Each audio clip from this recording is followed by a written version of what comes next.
Well, the game is changing. A major legal settlement could reshape college sports, and Mississippi State is right in the middle of it. What does this mean for Bulldog athletics, recruiting, and the future of student athletes?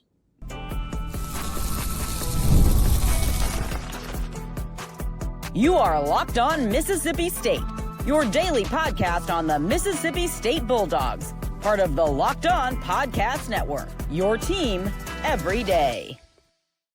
Thanks for making Locked On Mississippi State your first listen every single day, part of the Locked On Podcast Network, your team every day. Today's episode is brought to you by Gametime. Download the Gametime app, create an account, and use code LOCKEDONCollege for $20 off your first purchase. I'm Jaron Spor, a national college football writer at Athlon Sports. That's Landon McBride. We've got a packed show for you today. The House settlement has finally been passed. Finally. We're going to break down what this means for all athletics, really, and all the different sports. And then we're going to talk about the cap that is being proposed a part of it, because it's not just for football. It's going to be for all sports. So what should Mississippi State really do there? We're going to talk about that. Also, what we kind of missed with all the Brian O'Connor news, the House settlement news, was Mississippi State got a commitment for football.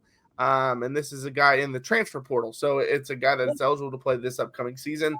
We'll talk about that and if we think he can make an impact. But first, let's kind of dive into the House settlement.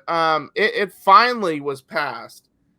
This has been something that basically has been sitting on a judge's desk for months. Probably, at least. Yeah, I mean, it's just been sitting there waiting for something to happen. But it finally did get passed, and it got passed on June 6th. And essentially what this is now going to do is athletes are able to get paid by the schools. And they're going to be essentially, there's still a lot of things to get worked out. So it's hard to say, like, right now, this is for certain happening. Right. But eventually they're essentially going to be employees of the school. Mm-hmm. And that would, I assume that means contracts, and that means all this kinds of stuff that's going to go with it. And we talked about the cap is something that's going to be put on, and that should hopefully clean up some of the NIL. But Landon, what was kind of your first thoughts of the House settlement getting passed? It's one of those things where the NCAA is trying to fix something, but it's a problem they created, and I'm not sure they fixed it. They just might have changed the problem. And there's still some things to be worked out. Yes, this is passed, and this is, rules right now, but there's actually still some work going on to actually turn this into a law to where if people break it, they could actually be illegal. I've seen some comments where lawyers are saying, yeah, if you sue, you easily win against this settlement right now if you break it for some reason. So I think it's a step in the right direction, because we've talked about how the NIL right now is just the Wild West. Anyone can do anything.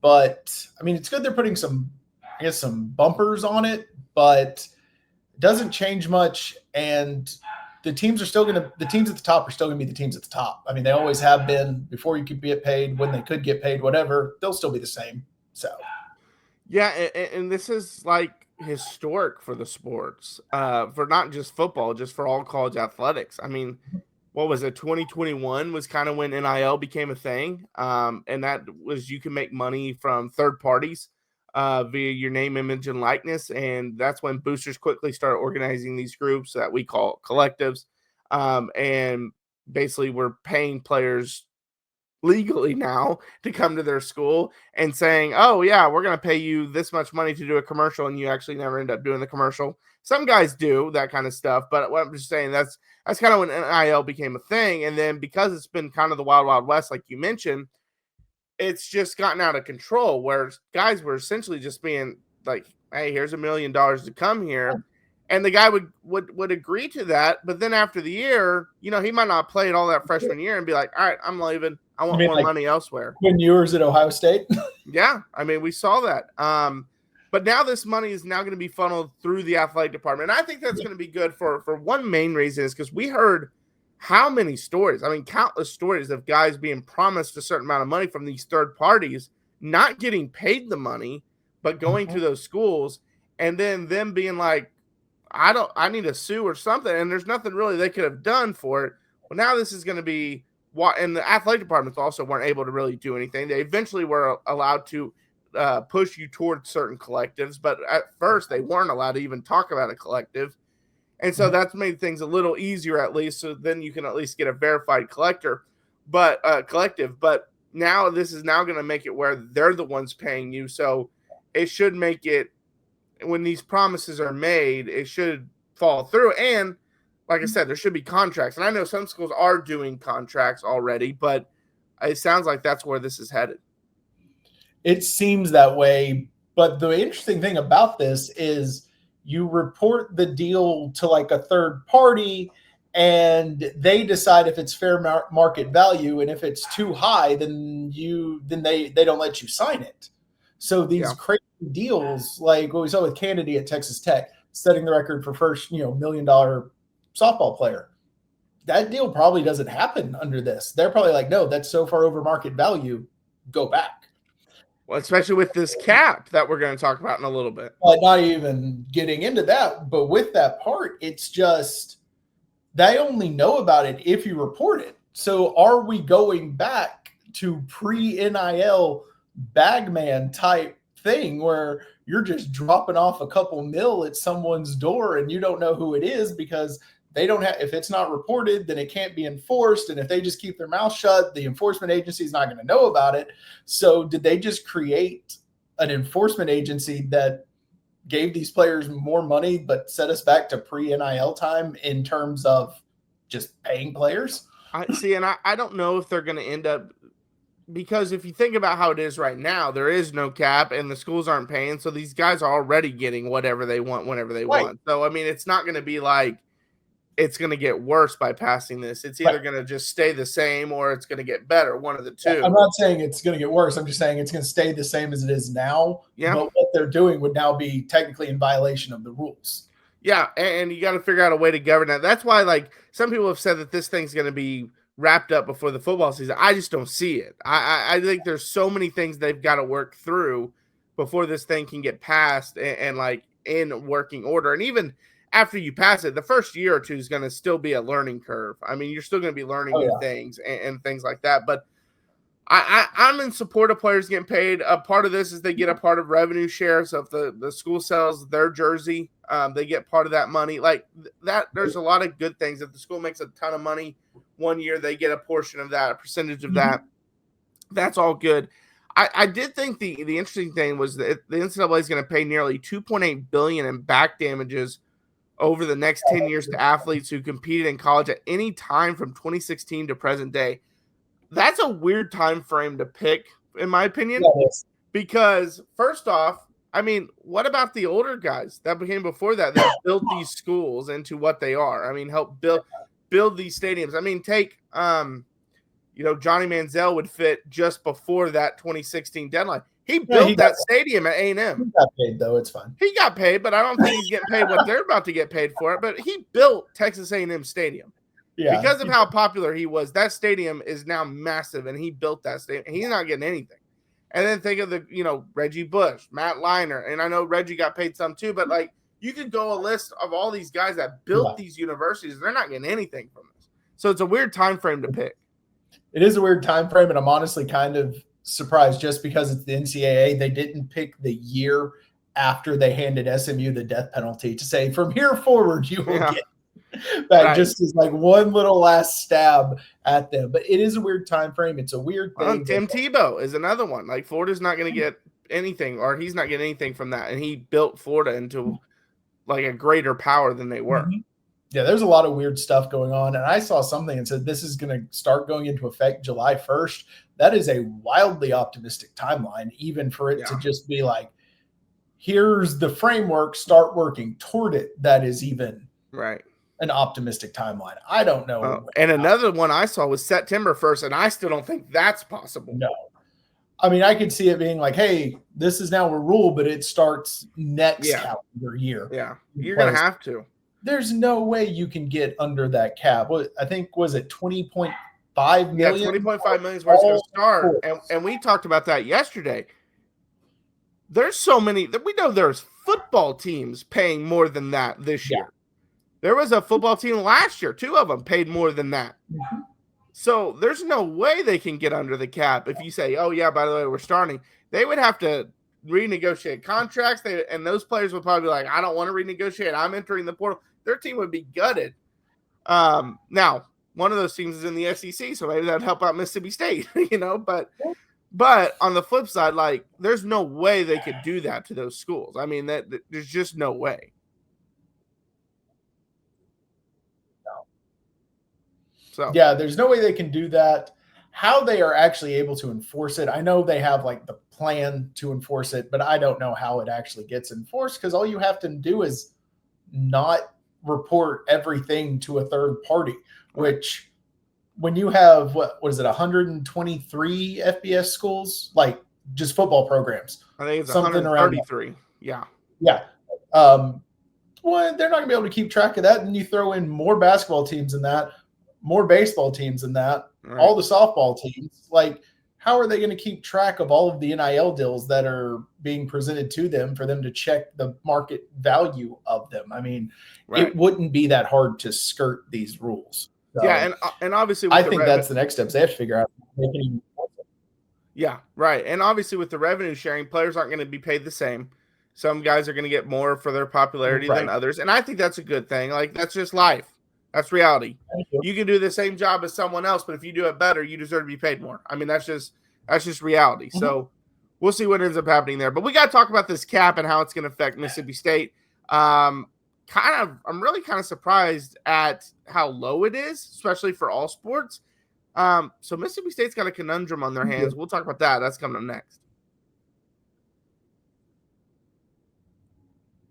There's nothing like the NBA playoffs, the intensity, the buzzer beaters, and the fans losing their minds. It's the kind of atmosphere you must experience live, and this year's matchups are already delivering. If you want in, Gametime makes it fast and easy to get seats, even for the biggest playoff games. Prices on the app actually drop closer to tip-off, and with killer last-minute deals, panoramic seat views, and no surprise fees, Gametime is a total game changer. And I was just on the app looking at some finals tickets. I mean, OKC is not too far of a drive for me. And with those zone deals, they were offering 60% off in great sections. And if you're like me, you really want to know what your view is going to look like whenever you buy a ticket. I spend so much time on other sites trying to find out what my view is. And on Gametime, you can see exactly what that view is before you buy it with no surprises. With the Gametime guarantee, you know you're getting the best deal. If you find a better price in the same row and section, they'll credit you 110% of the difference. So take the guesswork out of buying tickets with Gametime. Download the Gametime app, create an account, and use code LOCKEDONCollege for $20 off your first purchase. Terms apply. Again, create an account and redeem code LOCKEDONCOLLEGE for $20 off. Download the Gametime app today. Last minute tickets, lowest prices guaranteed. Well, thanks for making Locked On Mississippi State your first to listen every single day, part of the Locked On Podcast Network, your team every day. All right, so we got to dive into what this means for Mississippi State. We talked about the House settlement and kind of gave an overall generic breakdown of it, but the big part about it to me is the $20.5 million cap that is expected to go in place, and it says it was expected to start 2025 and the 2026 season and increase every year during the decade-long deal. These new payments are in addition to scholarships and other benefits the athletes would receive. So Mississippi State's not the only school, but that's one we're obviously going to focus on. They got a conundrum here because football is the moneymaker. We've talked about it. We've done many podcasts about it. But baseball is the school sport for Mississippi State. I mean, I think it's safe to say like that is the sport. Pretty easy to say. Yeah, that's the best sport that they're at. That's I would say that might even be the most. I believe it's probably the most followed fan sport of all of them. But obviously, football is going to bring in the bigger crowds and things like that. And so football is overall your bigger moneymaker. We saw Brian O'Connor just got a big contract. He's not getting that contract if you didn't commit to NIL in baseball. What do you do? Because baseball, we talked about it yesterday on yesterday's podcast, they've lost money every year. And they lost nearly, what was it, $3 million last year? A little over $3 million. Yeah. So they're losing money. Football made money and made, like, I believe it was like when we did a podcast a few weeks ago, made them, it made like the most it had made in like several years. So it's doing really well. But what are you going to do? I mean, with the cap, and that's not including men's basketball, which is the second most popular sport, women's basketball, which I believe broke even on their finances, and same with softball, which broke even. That's not even counting that. Yeah, I saw one.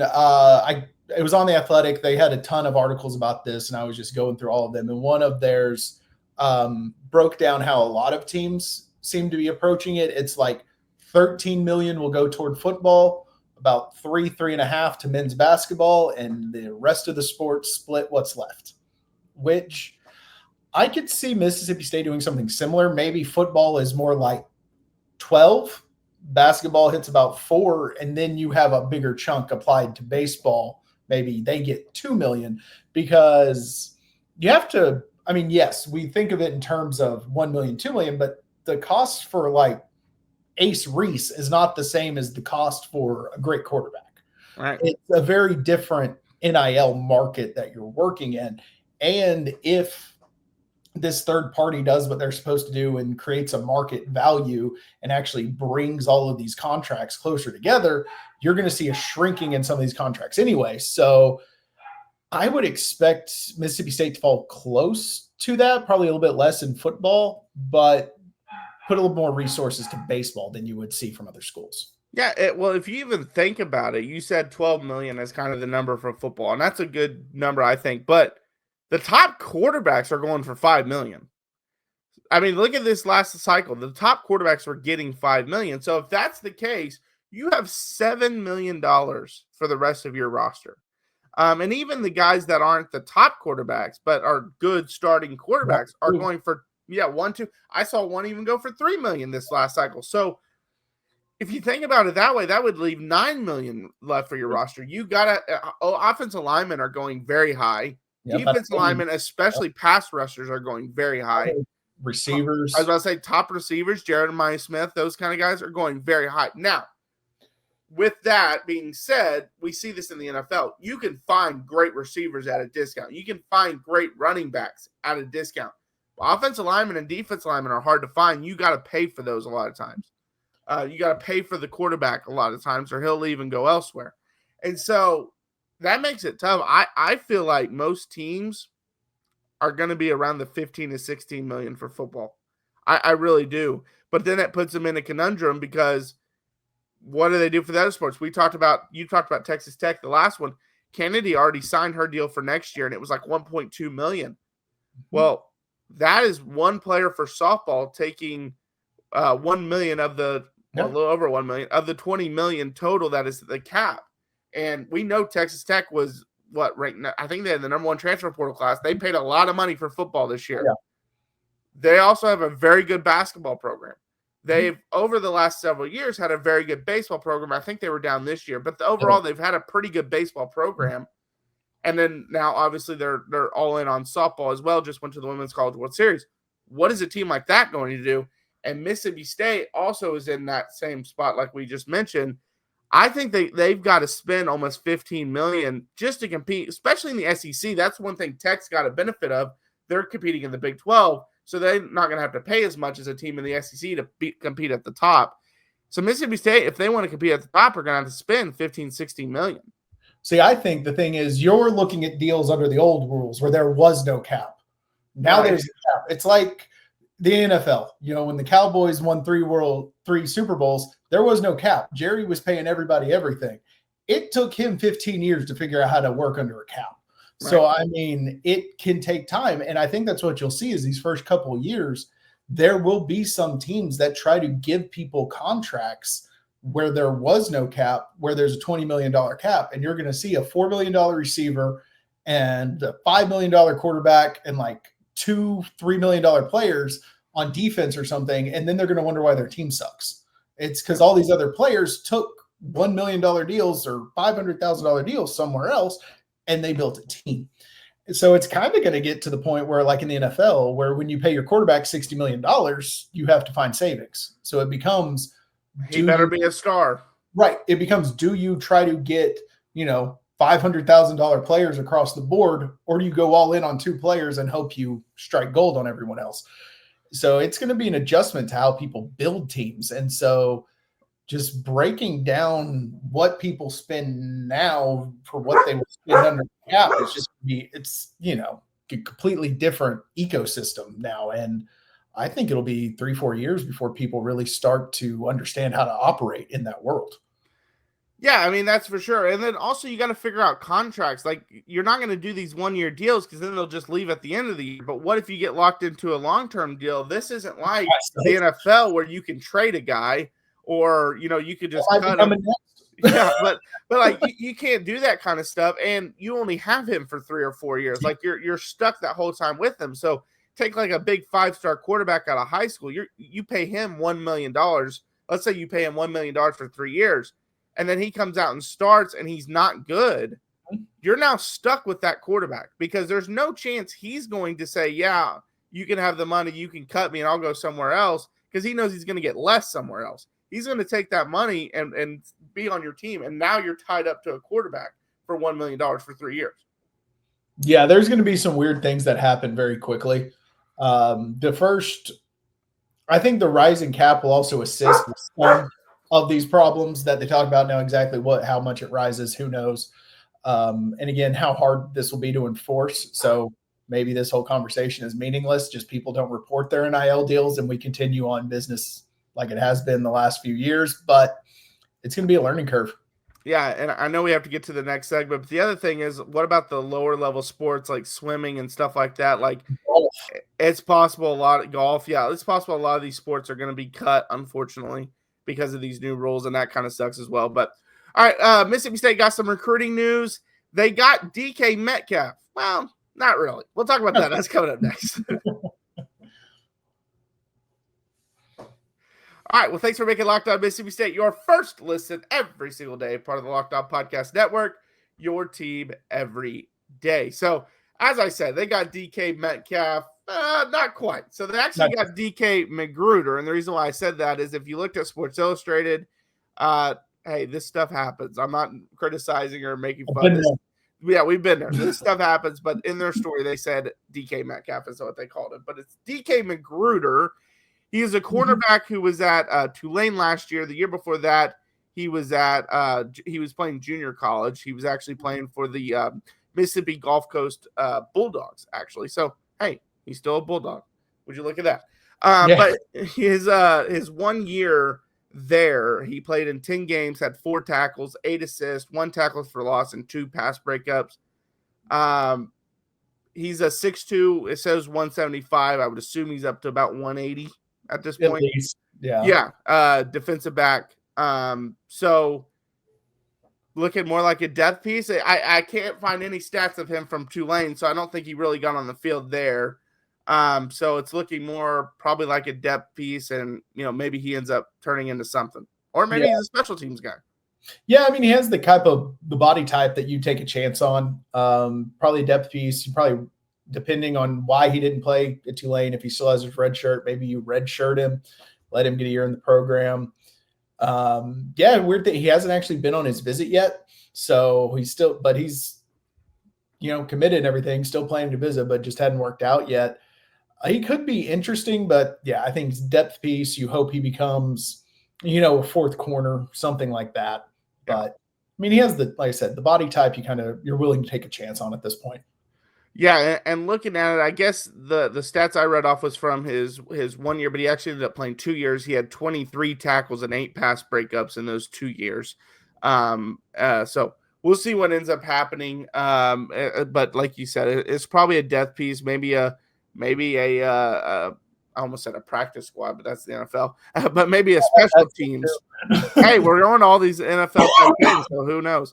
But no, he is most likely going to be a special teams guy, probably at best, and you can see what happens. He's got good measurables, so we'll see what he can become as a corner. But not a ton of production, so not something that really jumps off the page for you.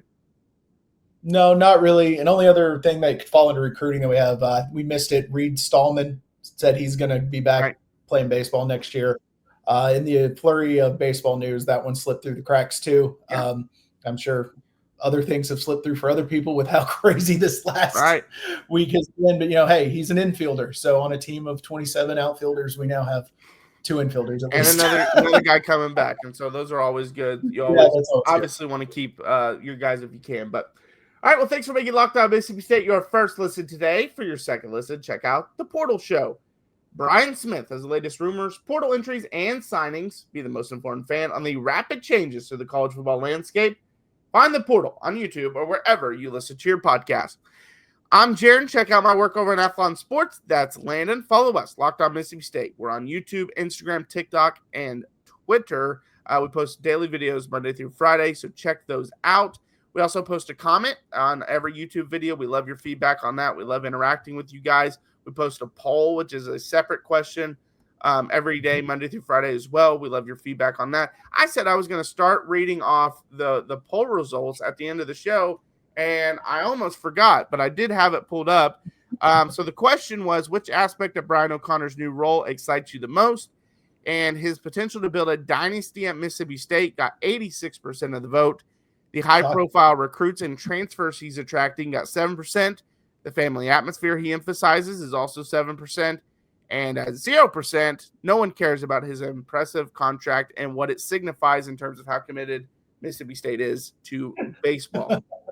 Just want the results. They just want the results. So some good news there. But all right, until next time, Hail State.